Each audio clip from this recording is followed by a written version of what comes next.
Many of our people think that coal mines are the only thing that there is to work with. And one of the things that we would like to do would be to change that. So you are actually teaching these kids how to become entrepreneurs. You're also helping people who are homeless. She was a girl that stood on the street corner every day. Now she has her own apartment, has a car, and is raising one of her children. What advice would you have for people in McDowell County? Don't accept mediocrity. Become entrepreneurs, create something.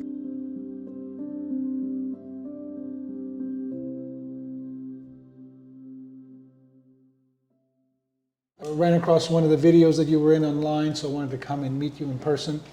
Can you tell me a little bit about yourself? I came to McDowell County in about the year 2000. And I first started my ministry in McDowell County in a little community called Yeager, which is about 20 miles from here. And then this old school building come available in '05, and we were lucky enough to get it. Are you from this area? Were you born here? No, I moved here. I was born and raised in eastern Kentucky, Harlan County. So how did you find out about McDowell County? Well, I volunteered for an old Catholic priest. His name was Ralph Biding. He had a church in Louisa, Kentucky called St. Jude. And so I asked him where would be a good place to do it, and he told me about McDowell County. I came down here, looked around, fell in love, and this is where I wound up. This is a school, right? This used to be a high school, I think. The old Gary High School. Gary, West Virginia, was the largest coal mine operation in the world. Oh, wow. For many years. Gary, West Virginia, was owned by the United States Steel Company, and they left here in 1983, and everything just went downhill. But a lot of very good and beautiful people live here. And what was your motivation for to start this school or the school for life? What was the thought behind that? Leo Buscaglia was a professor, I believe, at Berkeley, California, and he wrote a book called Living, Loving, and Learning. And in that book, there was a line that caught my attention, and that was called, he said, "There are no teachers for living, and there is no school for life." So when I started my mission work, I thought, well, what a good idea, a school for life, to teach the Appalachian people how that they can create work and jobs out of what we got. What have we got? We've got wood in the mountains. So we can take that wood and make furniture and tables and that sort of thing. There was a man one time sitting he was an engineer from, I think he said from Switzerland, and he said, what an opportunity. He stood and looked out the window, and I said, well, tell me what you see. He said, well, I see wood. You can make furniture. He said, I see a railroad track. And he said, I see a stream. He said, trout sells for $7 a pound and beef sells for $2. So we started raising trout in the stream. We don't do it anymore because the mines above us gets the water so dirty the fish can't see how to eat and that sort of thing. But and that's the idea that we need to have here in McDowell County, because many of our people think that coal mines are the only thing that there is to work with. Yes, sir. And one of the things that we would like to do would be to change that. We need industry. We need factories in McDowell County, small factories. And when I was a young man, I owned a small mattress manufacturing company in Memphis, Tennessee. Has anyone made furniture out of the wood yet? No, we have not. We haven't got to that point yet. All that we do is the mission work with the community. I'm 84 years old, and I just don't have the help that I need to do that. I have the equipment. I just don't have the manpower. Miss Margie and I work by ourselves. How many students come here, and how many students do you work with? About 30.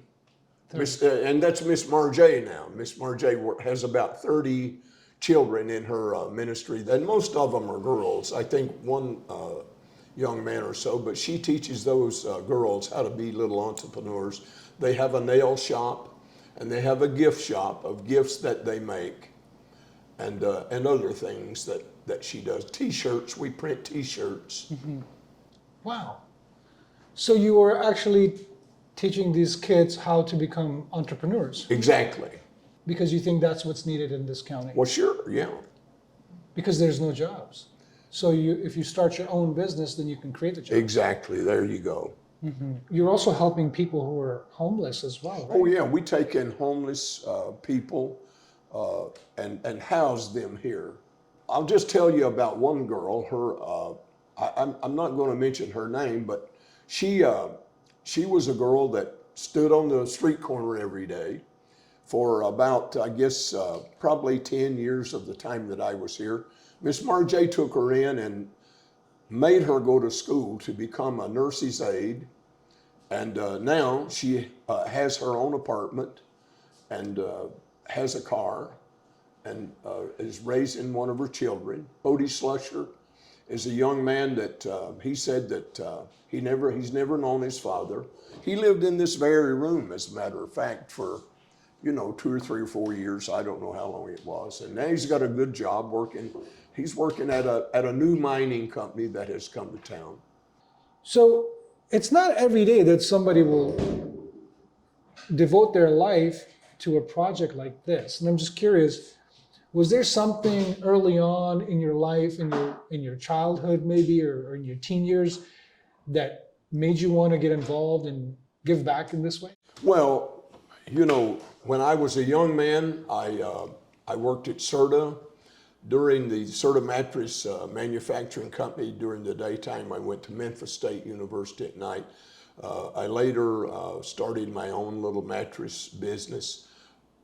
And I got into the land development business when I was 34 years old. And I remained in the land development for many years. I had about 8 subdivisions and sold somewhere around 4,000 lots that I sold and manufactured or financed, I'm sorry. And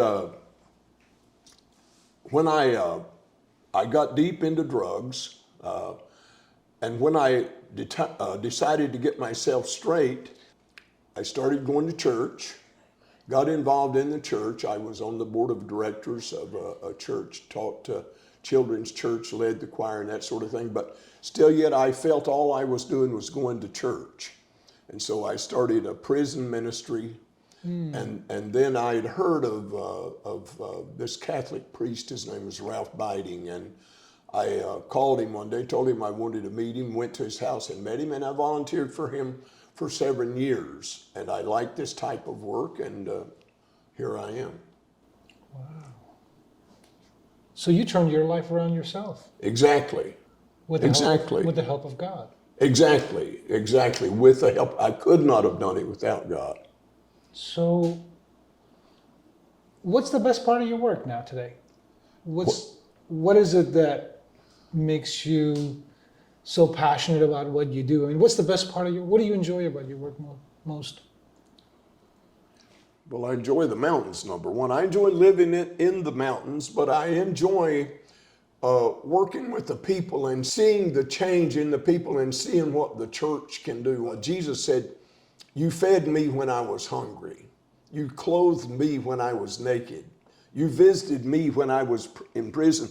He was talking to the disciples, and the disciples said, "When did we do this, Lord?" He said, "You did it. When you did it to them, you did it to me." And so that got my attention.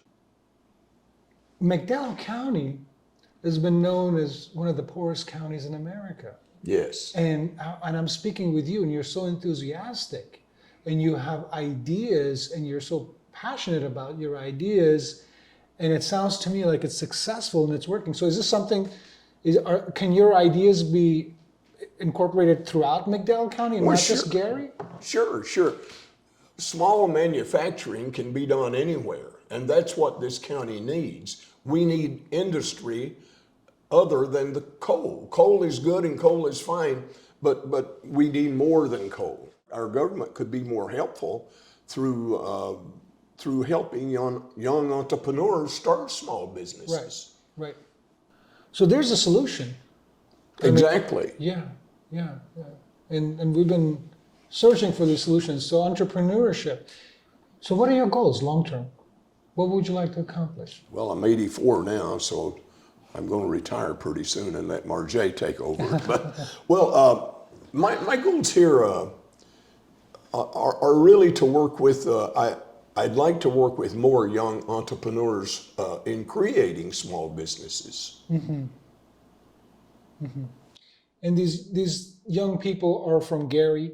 In the Gary area and in McDowell County.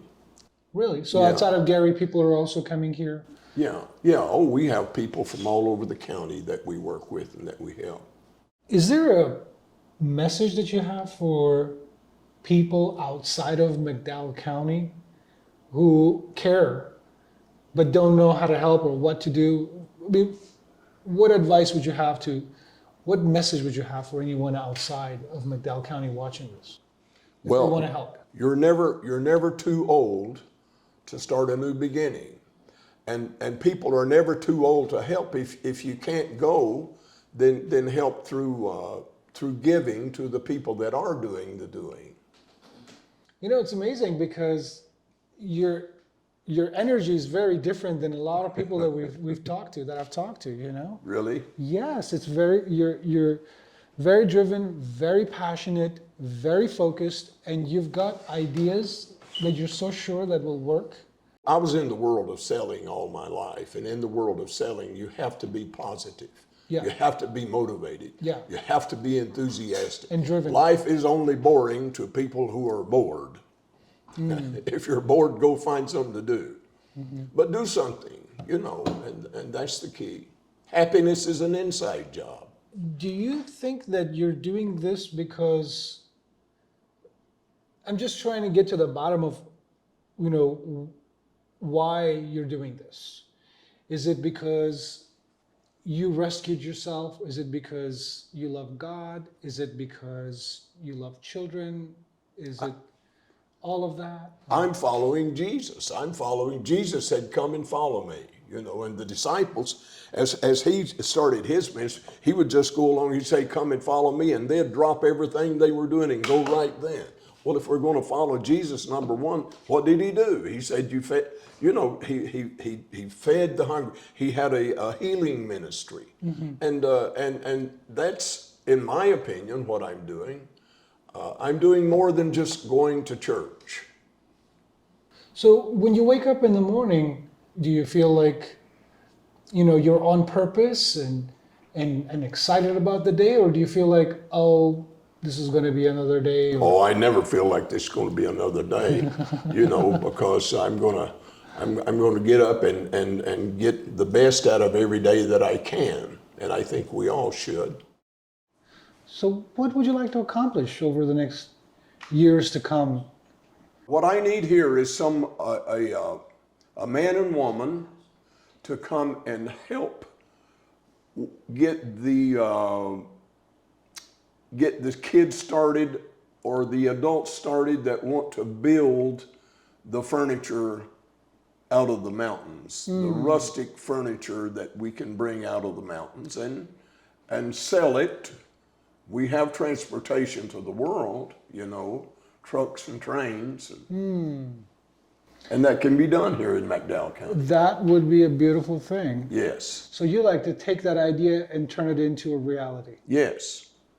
And what would it take to make that happen? Is it just basically finances, or is it ideas, or is it Finances and the physical strength. I don't have the physical strength anymore. Here again, I'm 84 years old, but I need help. What I'd like to find is a person who's homeless that needs a home, so that I can give them, I'd give them an apartment, utilities, and what have you, to help me with that, plus the maintenance here at the building and that sort of thing. So basically you could take somebody that's homeless, Yes. give them a job Exactly. where they're helping themselves, but Yeah. they're also helping Yeah. to create something for others. Exactly. And we could teach the homeless people how that they, they don't need to be homeless. Yeah. Yeah, you must Teach be, them how to make money. yeah, you must be so inspirational to anyone that's homeless, for example? I mean, God forbid if I was ever homeless, I'd want to hang out with you, you know, because it's that kind of an energy and Yeah. positivity and direction that I think that would be so helpful. What do you think is the meaning and purpose of life?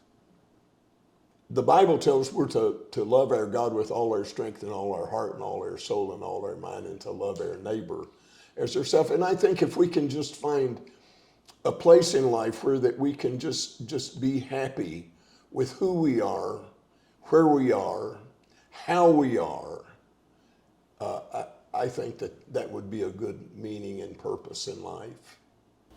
What advice would you have for people in McDowell County? Don't accept mediocrity. Become entrepreneurs. Create something. Let's do something. Let's get something done. Mm-hmm. Let's not depend on the coal mines. Coal mines are good, but look around. That's what they've left us. There's never been anything here in McDowell County, but let's do something different. If what you're doing is not working, do something different. You can make a new decision with new information. Let's get the politicians of West Virginia involved in helping West Virginia. What advice would you have for anyone that's homeless out there that's listening to this? I've never been homeless, and I can't understand how that people become homeless, and I feel very sorry for them. But the whole thing is, you got to have money in your pockets. Well, where's the money? You either get it by going to work or doing something other than what you're doing. Here again, if what you're doing is not working, do something different. And would you give that same advice to students that are listening to this? Well, sure, yes. Mm-hmm. What do you think is the key to success in life? Motivation. Motivation, you got to want to. If you want to, you can. You're a human. You can do anything. Mm-hmm. Don't give up. You know, Sir Winston Churchill was invited to speak at the opening of the Harry Truman Library in Missouri. And the man who introduced him and told all about him. And then he introduced Mr. Winston Churchill. Winston Churchill came out, and the shortest speech he ever made was, never, never, never give up. And he turned around and walked off. That was it. But go to work, never give up. You can do it. It's really inspiring to see someone in such a great shape at your age. I'm just curious, do you work out? Do you have a specific regimen that you do to take care of yourself? I do not work out. I do meditation every day for at least 1 hour, and I work on myself. If I have a pain in my body, I'm going to speak to that pain. I'm going to tell that pain to leave my body. I don't have room for you, and I don't have time for you. I'm very motivated. Why am I motivated? I was in the world of sales all of my life. We had to listen to a bunch of motivational speakers in order to keep up the pace. And so, but motivation is the key to life. So where does that motivation come from for everybody else? I know that you found it, which is wonderful, but a lot of us don't find that motivation. So what's your advice? You're going to have to plug into it somehow through motivational speakers, through good preachers in church, or somewhere to hear again, to get the new information into you as to how to make the changes in your life that you need to make. We'd love for people to come and see us. We have a bread and breakfast business for the ATVers. West Virginia is a beautiful, great place. McDowell County is a beautiful, great place with all these beautiful mountains. The ATVers love to come here, come to the old school ATV retreat right here in beautiful downtown Gary, West Virginia, and stay with Miss Marge, the best cook in the whole world. She's a chef. And we would love to have you here. Thank you so much. It was such an honor, Mr. Fultz. Thank you, sir. Thank you very much, Such a sir. pleasure.